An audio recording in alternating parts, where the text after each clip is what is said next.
ایک بہت بڑا گناہ بدنگاہی کا گناہ ہے. آپ کو پتہ ہے ہمارے ملک کے اندر بدکاری، زنا اور بے حیائی کی شرح کتنی بڑھتی جا رہی ہے، کس قدر بڑھتی جا رہی ہے. وہ لوگ جو نکاح کر لیتے ہیں وہ بھی اپنی نگاہوں کو، میں اکثر کہتا ہوں، حضور نے فرمایا نکاح آدھا ایمان ہے. جس نے نکاح کر لیا اس کا ایمان مکمل ہو گیا. تو جو نکاح کے بعد بھی باز نہ آیا، میں اس کو بے ایمان نہیں کہتا، لیکن نبی پاک نے فرمایا جو نکاح کر لے اس کا ایمان، بولیے ایمان محفوظ ہو گیا، اس کا ایمان، سارے بولیے ایمان. اور جو پھر بھی باز نہ آئے، حضور کہہ رہے ایمان مکمل ہو گیا. اور جو نہ باز آیا کیا فتویٰ دیا جائے حدیث کی روشنی میں؟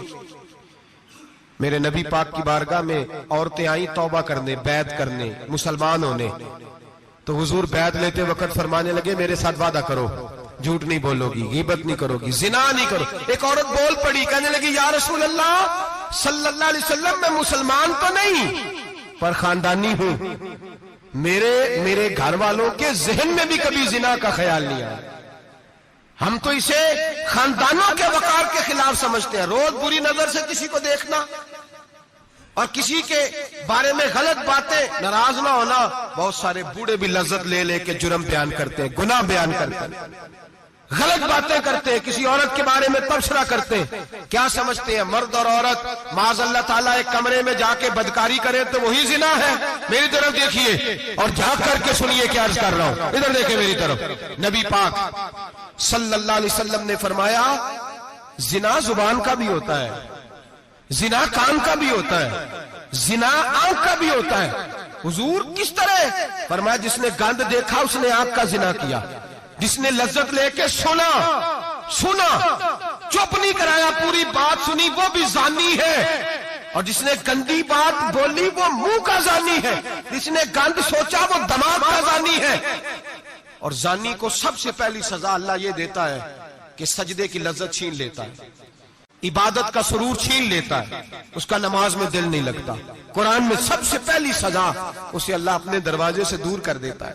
بھائیو آج ہمارے سجدے بے کیف ہیں، آج لوگ غلط جگہ پہ گھنٹوں بیٹھے رہتے ہیں. مسجدوں میں لوگوں کے دلوں کو گھبراہٹ ہوتی ہے، لوگ بھاگتے ہیں. میرے نبی پاک نے فرمایا تو نظر کو پاک کر لے، اللہ تیری عبادت میں لذت پیدا فرما دے گا. میرے بھائی یاد رکھ لیں اور سن لیں، سب سے کمزور آدمی وہ ہے جس کا ذہن پاک نہیں. سب سے کمزور آدمی وہ ہے جو کردار کا غلط ہے. ایک بات میں نے پڑھی، آپ یقین کریں میرا دل کرے کہ میں آگ لگا دوں اس عنوان کو جس پہ گندگی لکھی جاتی ہے، ان اخباروں کو، ان چیزوں کو جس پہ گند لوگوں کے دلوں میں. وہ انڈیا کی ایک وزیر اعظم عورت گزری تو کسی نے اس سے کہا کہ پاکستان نے تو تمہیں شکست دی ہے، تم جیت نہیں سکے بڑا ملک ہو کے. کہنے لگی کوئی بات نہیں، تھوڑا وقت ٹھہر جاؤ، ہم ان پر تہذیبی یلغار کریں گے، ان کے گھروں میں ننگا ناچ کریں گے، یہ گندی تصویریں دیکھیں گے، یہ گند میں الجھ جائیں گے.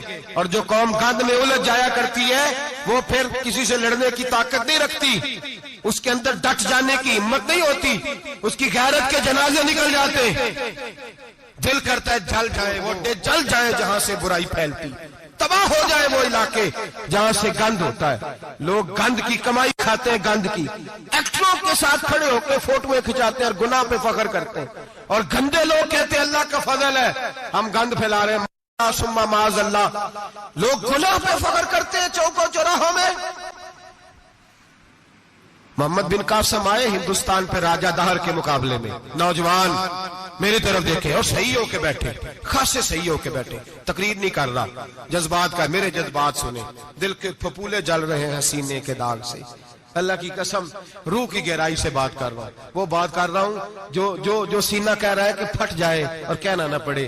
قرآن و حدیث پڑھتے ہیں اور پھر اپنا حال دیکھتے ہیں تو لگتا یہ ہے کہ عذاب قریب آ گیا ہے، لگتا ہے زمین پھٹنے والی ہے، آسمان گرنے والا، لگتا ہے قریب آ گیا ہے سارا کچھ. سمجھے کیا عرض کر یہ بات اگر آپ سمجھ گئے تو قیمت وصول ہو گئی. اس کو سمجھ گئے تو سمجھ لیں آپ کے مزاج کے اندر اللہ نے تبدیلی پیدا کر دی. محمد بن قاسم 18 سال کا جوان، ایک عورت کی عزت پر راجہ دہر ہندو نے حملہ کیا، محمد بن قاسم بچانے آئے.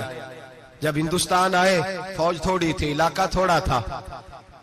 راجہ دہر کی فوج بہت زیادہ، اور پھر اپنا عرب چھوڑ کے یہاں آ کے ہندوستان میں اس کے علاقے میں اس پہ حملہ کرنا، حالات خراب تھے۔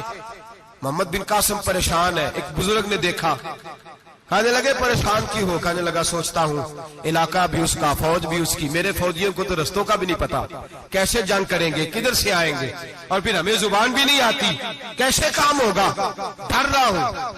2-4 دن گزرے تو محمد بن قاسم اشاش بشاش ہو گئے۔ اور بزرگ کہنے لگے خیر ہے، بڑے مطمئن ہو گئے ہو؟ کہنے لگے بس راجہ دہر ہم سے مقابلہ نہیں کر سکتا، راجہ دہر ہمارے مقابلے میں کھڑا نہیں ہو